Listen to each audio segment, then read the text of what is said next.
Agora, Mauro César Pereira, sobre a situação do Flamengo, tá? O Flamengo enfrentou o Botafogo, também tivemos clássico no Rio de Janeiro, e você mesmo chegou a dizer nas suas redes sociais que o Flamengo chegou a ficar com 5 ou 6 jogadores da base dentro de campo, no time titular ali, jogando contra o Botafogo, e quem perdeu a cabeça foi o Botafogo, né?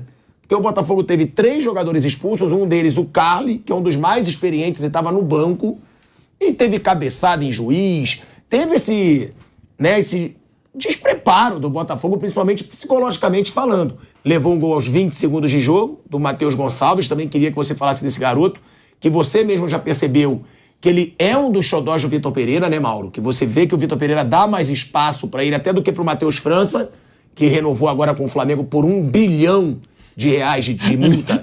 E não é você fala assim, é 1 bilhão, não, é 1 bilhão mesmo. É 1 bilhão, até mais, é 1 bilhão e 100 milhões, eu acho, de multa rescisória aí do garoto Matheus França. O que falar da partida? O garoto Matheus França, se exigir a multa, será um monumento na história do Flamengo. Ele vai ficar lá até os 100 anos, né? Não vai. Se for. Não vai nunca. Mas a gente sabe que é proteção. É proteção, e o que leva o salário desse garoto lá pro alto, porque é proporcional, salário e multa. O que falar, Mauro, do jogo e dessa relação do Vitor Pereira com o Matheus Gonçalves? Eu acho que, primeiro, do jogo, assim, o que mais acho que me chama a atenção é essa situação que o Botafogo... Assim, o Botafogo se coloca nessa situação já há algum tempo, com diferentes dirigentes. O que aconteceu, se você pegar até os anos 90, o Botafogo competia com o Flamengo, muitas vezes até não só em igualdade de condições, como até em condições melhores que o Flamengo. Na última década, especialmente, houve uma mudança muito drástica. O Flamengo começou a se organizar, passou a ter um faturamento maior, começou a investir no seu time. E o Botafogo teve rebaixamentos, fases muito difíceis, e agora virou SAF. Quando o Botafogo virou SAF, já vinha sendo alimentado durante alguns anos, né? Alguns bons anos. Todo o confronto dos dois é assim. Hoje, o jogo mais hostil para o Flamengo no Rio de Janeiro, você sabe disso, é com o Botafogo. Se for um Flamengo e Vasco no Maracanã, ou um Fla-Flu no Maracanã, Flamengo e Vasco sempre é no Maracanã, né? Já teve em São Januário, mas em geral é no Maracanã, divide lá a torcida e tal. Com o Botafogo fica um clima meio bélico, tem de tudo. Até o Vinícius Júnior sofreu ofensas racistas uma vez num jogo Botafogo-Flamengo no Engenhão, no estádio Newton Santos. Por quê? Muita gente do Botafogo passou a encarar esse confronto como se fosse a Terceira Guerra Mundial. É um exagero. Esse jogo é um jogo do turno ali, se classificando, o Botafogo... Acho que já deve se classificar, embora tenha se complicado um pouquinho com esse resultado. O Flamengo foi com um time cheio de reservas, porque amanhã joga contra o Del Valle, Independente Del Valle pela Recopa. E tinha realmente, o Matheus Gonçalves tem 17 anos. No segundo tempo ele tinha saído, substituições, também saiu o Pulga, saiu o Marinho, que já eram jogadores já profissionais, mais velhos, evidentemente. E estava lá o Lohan em campo. O Lohan tem 16 anos de idade. 16 anos, quer dizer, a idade do Hendrick. Aí um jogador do Botafogo se descontrolando, o Tiquinho Soares, o cara de experiência internacional, o Marçal jogou na Premier League, o Carli é um jogador de 36 anos, argentino, já está no Brasil há muito tempo. Incrível como é que esses caras perdem a cabeça, parece que o clube, o pessoal todo no Botafogo, quando joga com o Flamengo, parece que é uma coisa desesperadora. E aí teve gente reclamando da anulação do gol, teve 2 impedimentos no gol, os 2 gols foram muito bem anulados, o do Flamengo, do André, e o do Botafogo. E no final o Flamengo tinha 5 jogadores com idade de sub-20, um com idade de sub-17, que é o Lohan, isso porque o Matheus Gonçalves, que tem 17, já tinha saído. O goleiro, Matheus Cunha, 21 anos, não tem nem 10 jogos no profissional. E o André, que também tem 21, esse que fez o gol que não valeu, também não tem 10 jogos nesse profissional, tem pouquíssimos jogos. E ainda assim o Botafogo se desesperou. O negócio realmente precisa de um analista, sabe, uma terapia coletiva. O que é isso, gente? Agora, entra também uma outra questão que me parece, que é o seguinte: quando chega a SAF, é criada uma expectativa muito exagerada, até pela falta de costume com isso aqui no Brasil. A gente sabe que no futebol, pelo mundo, muitos clubes têm proprietários e a maioria deles não disputa título. Tem dono, mas o investimento não é para brigar por título. Isso acontece em todo canto. Alguns disputam título, né? E as pessoas imaginam, agora com um milionário comprando o futebol do meu clube, eu vou ter um time para ser campeão de tudo. Então, muitos botafoguenses ligaram o modo ilusão e pensaram, opa, agora em pouco tempo vamos brigar com o Flamengo, vamos brigar com Palmeiras, Atlético Mineiro, Corinthians, Internacional, que passar a gente vai bater. Não é assim. Foram contratados muitos jogadores, mas o Botafogo não tem um time desse nível. A gente nem sabe se terá, que vai depender da da disposição do John Textor investir. E ele tem o Lyon, ele tem lá o Crystal Palace. E também se ele vai querer ser campeão ou ganhar dinheiro, né? Tem time na Bélgica. Ele decide o objetivo Qual dele. é a proposta dele de fato? Por mais que ele fale, você só vai saber na prática. Um dos caras da 777, há um ano, quando ele estava naquele processo de compra do futebol do Vasco, tirou lá um CNPJ novo e tal, chegou a dizer, depois de um Vasco-Flamengo, que aquele era a última vez que os dois se enfrentariam com essa diferença de nível técnico, o que obviamente foi um absurdo, porque mesmo com as contratações que o Vasco está fazendo, é lógico que o Vasco ia montar em um ano, até o próximo jogo com o Flamengo, que é agora no domingo que vem, um time tão forte como o Flamengo construiu ao longo dos últimos anos. Então, aí, alguns personagens alimentam essa expectativa. Em alguns momentos, o John Textor talvez tenha feito também isso. E o torcedor fica, quando ele se depara com a realidade, que é perder para um time do Flamengo cheio de garoto, fala, peraí, não foi para isso que a gente virou SAF. E aí bate esse desespero coletivo. Para o Flamengo foi ótimo, porque deu aí uma tranquilizada. Alguns jogadores jovens que foram bem mostraram ali possibilidade de serem úteis no time principal. O Matheus Gonçalves, obviamente, é o principal deles, até pelo gol, pela atuação, mais uma. O Rodrigo Caio jogou uma partida impecável ao lado do Pablo. Os dois não perderam uma bola. O Flamengo jogou com meio híbrido, era 3 zagueiros em alguns momentos, mas aí o Cleiton, que é zagueiro, fazia a função de lateral esquerdo, que ele não tinha o Felipe Luiz e o Ayrton Lucas foi preservado para jogar amanhã. Então ele fez uma experiência ali no sistema de jogo um pouco diferente, viu mais garotos em ação. Os zagueiros jogaram muito bem, o Rodrigo Caio deu uma entrevista importante no final do jogo, que foi uma direta para os seus colegas que ficaram no Rio treinando. Sem dúvida. Sobre a necessidade de fazer algo mais do que sua habilidade, sua técnica, não basta. Ele foi e falou, assim, sentado no trono de quem foi talvez o melhor em campo. Ainda tem isso. Então ele não falou assim do nada. Estava passando pela praia, alguém, Rodrigo, dá entrevista.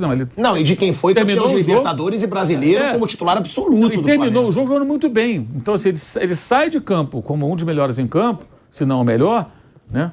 O Botafogo criou muito em função de sua ótima atuação e dá esse recado. Então, acho que foi um sábado que o Flamengo teve muito... O Flamengo tirou muito mais desse jogo do que poderia tirar. Pelo desespero do Botafogo, pela vitória, pelo gol do menino muito novinho, pelo Rodrigo Caio também, o Pablo também ao lado dele, os dois jogaram uma ótima partida. O goleiro Matheus Cunha também fez uma partida muito boa, fez uma defesa boa no primeiro tempo e uma decisiva no final, com 9 homens, o Botafogo quase empatou. Esse eu acho que se bobear já pode começar a ameaçar o Santos. E agora tem muita gente achando isso, eu acho um pouco cedo para tanto, né? Mas ele correspondeu, o garoto foi bem. É preciso jogar mais partidas. Eu acho até que talvez ele possa colocá-lo em ação mais vezes para ver como ele vai se sair. Se bem que agora só tem 2 clássicos, né? Além do jogo de amanhã. Ele tem amanhã o Del Valle, domingo o Vasco e quarta o Fluminense. Né? E o Flamengo, se vencer o Vasco no domingo, ele já ganha a Taça Guanabara e garante o primeiro lugar. Então foi ótimo, o Flamengo foi ótimo. Assim, deu uma acalmada, né, naquela semana. E jogou uma pressão, na minha opinião, muito claramente, jogou uma pressão nos titulares para amanhã. Porque o torcedor viu um time muito mais ativo, muito mais combativo, marcando alto em alguns momentos do jogo, como a bola roubada ali, que gera o gol, que é algo que o técnico quer e os jogadores não conseguem executar. E aí a pergunta que ficou sendo feita é assim, vem cá, por que esses caras falam que o fulano está fora de forma, o outro está fora de forma, né? E esses não estão fora de forma, né? Por que não estão fora de forma? O que acontece aí? Não começaram a treinar todo mundo junto, a temporada não foi igual para todo mundo... Por que alguns... Essa é a pergunta também que eu faço, que eu não tenho resposta. Já perguntei a pessoas do Flamengo, quem responde? Por que o Arrascaeta está... Eu ouço isso há quanto tempo? A Arrascaeta está fora de forma. Ano passado tinha um problema de pubis. Ele não podia fazer os treinamentos como os demais, tinha que se preservar. Isso afeta a sua preparação física. Mas agora, se ele está bom, por que está fora de forma? Por que o outro ali, fulano, ciclano, não consegue render? Essa é uma pergunta que ninguém responde. Amanhã a gente tem outra oportunidade. Uma semana só treinando e descansando, né? Jogaram terça... Voltaram, na quarta-feira já estavam no Rio de Janeiro, recuperação, quinta, sexta, sábado, domingo, segunda, uma semana inteirinha. Nem viajaram para Brasília. Nem viajaram, nem o Vitor Pereira foi, né? Aí, primeiro correu uma versão de que ele não conseguiu pegar um avião porque pegou engarrafamento lá de carnaval, depois do treino. Depois disseram que ele já não iria. De uma forma ou de outra, pouco importa. Ele que escalou o time, obviamente, o Rui Quinta, que auxiliar, ficou à beira do campo ali executando as funções. Mas eu acho que o Flamengo foi ótimo, foi muito melhor do que o Flamengo poderia imaginar. Porque, bem ou mal, você venceu um rival como o Botafogo, agora no momento que fez investimentos, né, contratou vários jogadores. E o destempero do adversário, eu acho que isso deu uma fortalecida. O Botafogo só alimentou o Flamengo nesse jogo de sábado e eu acho que o Botafogo, repito, alguém tem que parar e pensar, o que acontece? Assim, eu estou para ver a coisa igual a de sábado. Assim, quem não viu o jogo, procure os lances polêmicos, não, os lances das expulsões. É um negócio assustador, o descontrole desse pessoal. Agora, tem isso, né, Nilson? Eu vi que você estava concordando. É uma verdade. O normal é o jogador experiente dar exemplo pro jogador da base. E quem deu exemplo pro time titular do Flamengo foram os garotos. Porque realmente eu não vejo essa intensidade que os garotos tiveram contra o Botafogo no time titular do Flamengo. Eu não vejo a vontade que os garotos tiveram contra o Botafogo no time titular do Flamengo. Realmente, o time titular do Flamengo tem grandes nomes, tem tudo pra fazer uma excelente temporada, mas tá um time bem xoxo. Porque tem nesse começo. Não muita tá gente... mostrando intensidade, não tá mostrando vontade. Muita gente vencedora, muita gente milionária e acomodada. Tá tudo num grupo só. Eu falei, acho que Mas aí tem o Palmeiras também. E aí? Sim, mas o Palmeiras tem um treinador bem melhor que o treinador do Flamengo.